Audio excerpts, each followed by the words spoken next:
Assalamualaikum warahmatullahi wabarakatuh. Kami dari kelompok 5 Psikologi Pendidikan akan mempresentasikan mengenai teori Thorndike. Next.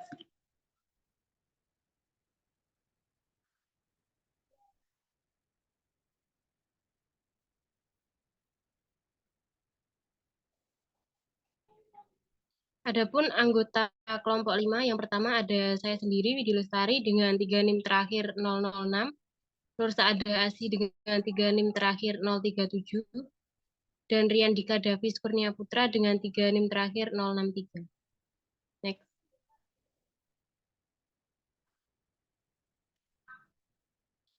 Baik, yang pertama, Edward Thorndike adalah psikolog Amerika yang lahir pada tanggal 31 Agustus 1874 di Williamsburg, Massachusetts.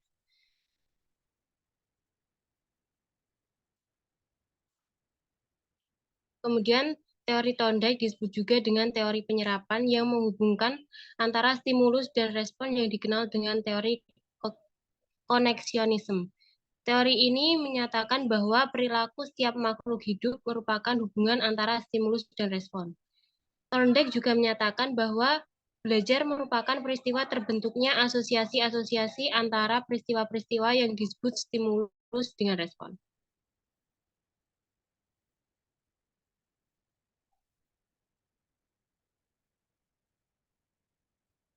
Dalam teorinya, Thorndike juga berpendapat bahwa cara mengajar yang baik itu bukanlah mengharapkan murid tahu tentang apa yang telah diajarkan oleh guru, tapi guru yang harus tahu apa yang hendak diajarkan kepada murid. Dengan ini, guru harus tahu materi apa yang harus diberikan dan respon apa yang diharapkan, serta kapan harus memberikan reward atau membetulkan respon yang salah.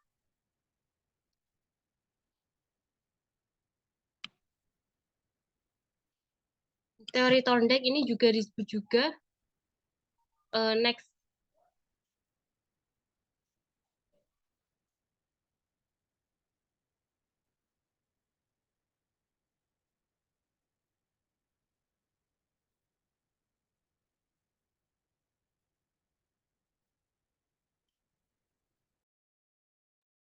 Oke, selanjutnya ada eksperimen Thorndike. Jadi di sini Thorndike menggunakan eksperimen seekor kucing. Kucing ini ditempatkan pada sebuah kurungan yang dimana di kurungan tersebut terdapat pedal. Apabila pedal itu diinjak, maka pintu kurungan tersebut akan dibuka. Jadi di sini Thorndike menggunakan pancingan sebuah ikan, di mana ikan tersebut merupakan makanan kucing yang kebetulan kucing tersebut itu kucing yang lapar. Jadi kucing tersebut menggunakan berbagai cara untuk bisa keluar dari kurungan tersebut hingga dia menyadari kalau dengan menginjak pedal dalam kurungan tersebut pintu akan terbuka. Situasi ini diulangi berkali-kali sehingga kucing terbiasa dengan kondisi tersebut. Sehingga jika kucing ditempatkan pada kurungan itu lagi dan tidak diberi makan berupa ikan, kucing akan langsung menginjak pedal yang ada pada kurungan sehingga kucing tersebut dapat langsung mendapatkan makanannya. Nah, dari eksperimen tersebut terbentuklah prinsip law of effect, yaitu perilaku yang berulang merupakan perilaku yang dibarengi dengan hasil yang positif. Nah, hasil yang positif di sini adalah ikan yang diletakkan pada luar kandang sebagai reward dari si kucing karena berhasil melepaskan diri dari kurungan tersebut. Nah, sedangkan perilaku yang tidak berulang biasanya terjadi karena menghasilkan hal-hal yang negatif. Next.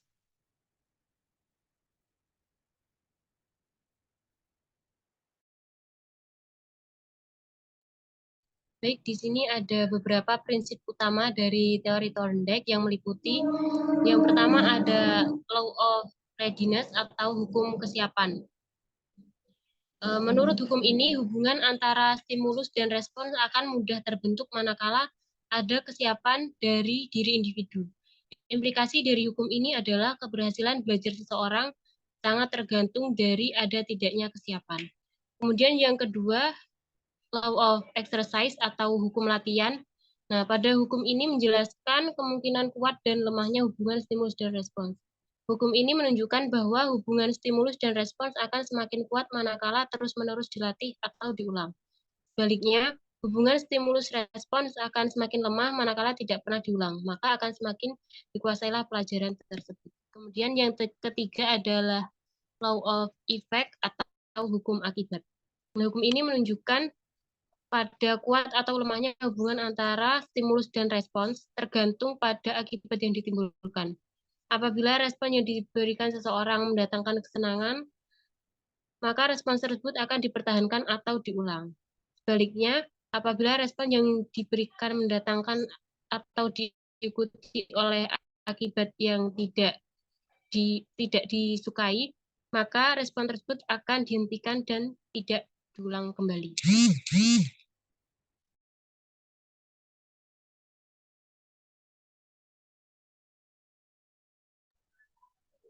Baik, di sini merupakan penjelasan lebih lanjut mengenai hukum-hukum dalam teori Thorndike. Di sini yang pertama ada Law of Readiness atau hukum kesiapan.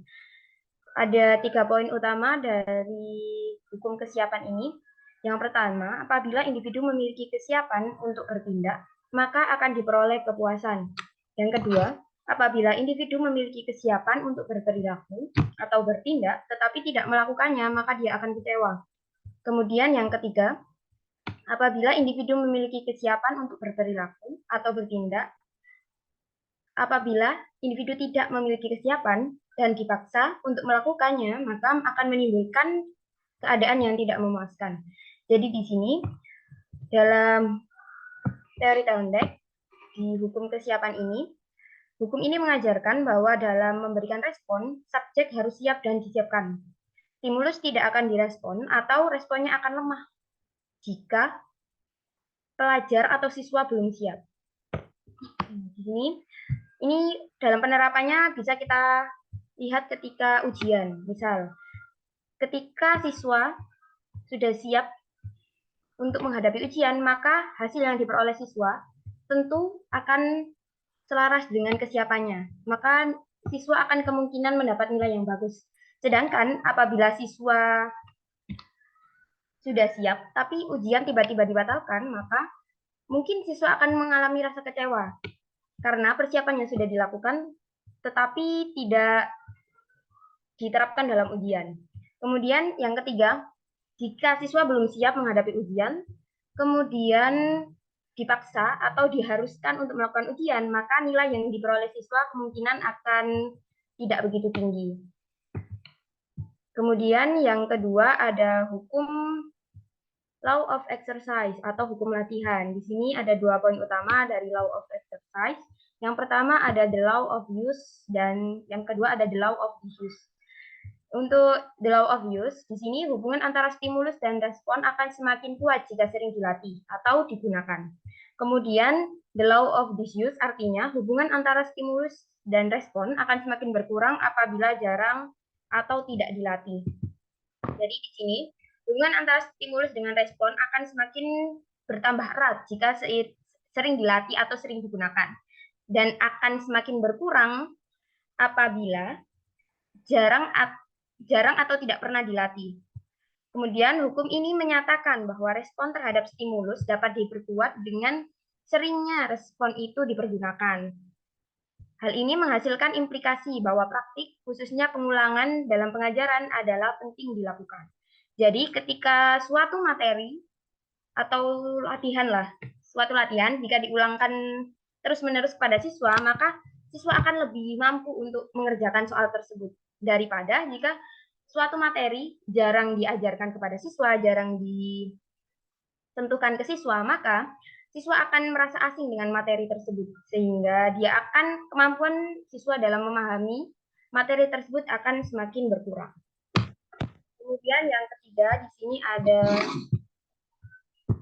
law of effect atau hukum akibat. Di sini, jika sebuah respon menghasilkan efek yang memuaskan atau menyenangkan, maka hubungan stimulus dan respon akan semakin kuat. Sedangkan semakin tidak memuaskan efek yang dicapai, maka akan semakin melemah hubungan antara stimulus dan respon. Ini bisa Ibaratkan seperti bila seorang siswa ketika dia selesai mengerjakan soal latihan, terus jawabannya benar dan guru memberikan respon berupa pujian atau hadiah, maka siswa akan cenderung merasa senang atau merasa puas dengan hasil yang telah mereka lakukan, sehingga kemungkinan di ujian waktu mendatang dia akan lebih giat atau lebih rajin dalam belajar. Sedangkan jika seorang siswa, misal kita minta siswa untuk maju ke depan dan seorang guru memberikan reaksi yang tidak menyenangkan ketika siswa maju ke depan, kemungkinan siswa di lain kesempatan jika diminta untuk maju ke depan, dia akan merasa tidak percaya diri, sehingga reaksinya akan memperoleh respon yang tidak diharapkan. Maksudnya di sini, jika sebuah respon menghasilkan efek yang memuaskan, maka hubungan stimulus dan respon akan semakin kuat. Sebaliknya, semakin tidak memuaskan efek yang dicapai respon, maka semakin lemah pula hubungan yang terjadi antara stimulus. Di sini, sesuatu yang menimbulkan efek yang menyenangkan akan cenderung lebih diulang. Dan begitu pun sebaliknya. Itu poin utama dari law of effect atau hubungan atau hukum akibat. Selanjutnya di sini ada penerapan teori Thorndike dalam pembelajaran. Jika kita bahas dalam pembelajaran matematika, bisa kita implementasikan di sini. Poin pertama, guru memfasilitasi siswa agar siap belajar. Yang dimaksudkan di sini, sebagai penerapan dari hukum kesiapan tadi, sebelum pembelajaran matematika, tentu kita harus memberi informasi kepada siswa, apa sih manfaat dari materi ini, apa tujuan kita belajar hari ini. Jadi nantinya siswa akan lebih siap, lebih tahu, dia akan punya informasi mengenai kegunaan materi yang akan mereka pelajari pada pertemuan tersebut dalam kehidupan mereka. Dan ketika mereka sudah tahu apa manfaatnya, mereka akan cenderung lebih giat dan lebih rajin untuk belajar. Kemudian yang kedua, proses belajar disusun secara bertahap dari sederhana sampai yang kompleks. Jika kita perhatikan di gambar pojok kiri bawah, di situ ada contoh. Ada seorang yang mengerjakan soal tambah-tambahan, kemudian di sebelahnya ada soal yang lebih rumit. Jadi sebelum kita mengajarkan soal yang lebih rumit di sebelah kanan, tentu kita harus mengajarkan materi yang sifatnya lebih sederhana.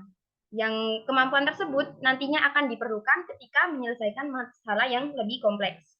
Jadi misalnya dalam konteks matematika, ketika kita akan mengajarkan mengenai materi perkalian, tentu kita harus mengajarkan terlebih dahulu terkait materi penjumlahan. Kemudian yang ketiga, metode pemberian tugas, metode latihan, drill, dan praktis akan lebih cocok terutama untuk pembelajaran yang menekankan keterampilan. Jadi di sini dalam teori Thorndike mungkin siswa akan lebih memahami jika siswa tersebut melakukan uji coba secara langsung dalam penerapannya dalam pembelajaran matematika. Misalnya, ketika kita mengajarkan materi skala pada peta, tentu saja guru juga harus mengajarkan cara untuk mengkonversi satuan dari sentimeter ke kilometer atau sentimeter ke meter. Guru bisa saja meminta siswa untuk mengaplikasikannya secara langsung. Misal, guru bisa meminta siswa untuk praktek membuat peta, bisa peta rumah mereka, peta lingkungan sekitar mereka. Jadi, pendekatan pembelajarannya akan lebih dekat dengan kehidupan sehari-hari mereka. Kemudian, dari pengalaman mereka menggambar peta tersebut, siswa akan secara langsung berlatih mengkonversi satuan, juga mampu menerapkan keterampilan menggambar peta tersebut dalam kehidupan sehari-hari mereka. Sehingga, pengalaman tersebut akan membuat siswa lebih memahami materi mengenai skala dan penerapannya dalam kehidupan mereka.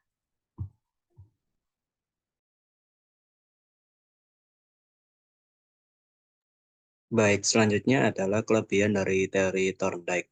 Yang pertama, siswa akan memiliki banyak pengalaman yang berharga. Ini karena teori Thorndike itu juga bisa disebut teori dengan trial and error. gitu ya. Jadi karena siswa memiliki kesempatan latihan yang begitu banyak untuk menyelesaikan masalah, maka siswa dapat memperoleh pengalaman yang banyak dari percobaan yang mereka lakukan begitu. Lalu selanjutnya masih terkait dengan trial and error, siswa akan terbiasa berpikir dan terbiasa mengembangkan pikirannya. Jadi eh, dalam hal ini siswa itu akan lebih mempercepat proses trial and error-nya. Maksudnya adalah ketika siswa menemui masalah yang serupa, siswa akan terbiasa berpikir bagaimana cara menyelesaikan masalah tersebut dengan efektif begitu. Lalu, nah ini berimplikasi kepada kelebihan yang selanjutnya, yaitu siswa diarahkan untuk berpikir linear dan konvergen. Ya, seperti yang saya sebutkan tadi, siswa itu akan terbiasa untuk berpikir bagaimana caranya mengerjakan sesuatu secara efektif. Jadi siswa terbiasa untuk mengerjakan sesuatu yang memang dibutuhkan dan menghindari sesuatu yang memang tidak dibutuhkan begitu. Next.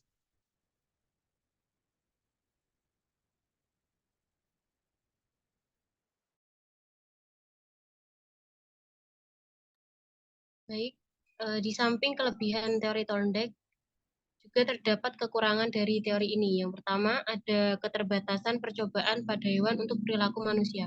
Meskipun penelitian Thorndike terutama melibatkan eksperimen dengan hewan, namun penting untuk mempertimbangkan perbedaan yang melekat antara perilaku hewan dan manusia. Pembelajaran dan perilaku manusia dipengaruhi oleh beberapa faktor yang lebih luas daripada hewan, termasuk aspek sosial, budaya, dan kognitif yang tidak dapat diperoleh sepenuhnya dengan mempelajari hewan dalam eksperimen yang terkendali. Kemudian yang kedua ada penekanan berlebihan pada asosiasi stimulus respons. Teori Thorndike ini cenderung terlalu menyederhanakan proses pembelajaran dengan berfokus pada asosiasi stimulus respons. Padahal pembelajaran manusia melibatkan proses kognitif yang lebih kompleks seperti penalaran, pemecahan masalah, dan pengaruh kondisi mental internal. Dan yang ketiga ada mengabaikan proses kognitif dalam pembelajaran. Teori Thorndike cenderung meremehkan pentingnya proses kognitif dalam pembelajaran. Teori ini tidak cukup membahas bagaimana individu secara aktif terlibat dalam proses mental seperti perhatian, ingatan, dan pemrosesan informasi yang berkontribusi pada pembelajaran dan pemecahan masalah. Kemudian yang terakhir, teori Thorndike tidak membahas faktor-faktor kontekstual yang mempengaruhi perilaku. Fokus teori ini itu cenderung pada hubungan antara rangsangan dan respons yang mana itu tidak cukup untuk menjelaskan interaksi kompleks dari faktor-faktor yang membentuk perilaku dalam situasi yang berbeda. Padahal perilaku manusia sangat kontekstual, dipengaruhi oleh variabel situasional, norma sosial, dan perbedaan individu. Memahami perilaku manusia memerlukan pertimbangan konteks yang lebih luas dan sifat dinamis dari interaksi manusia.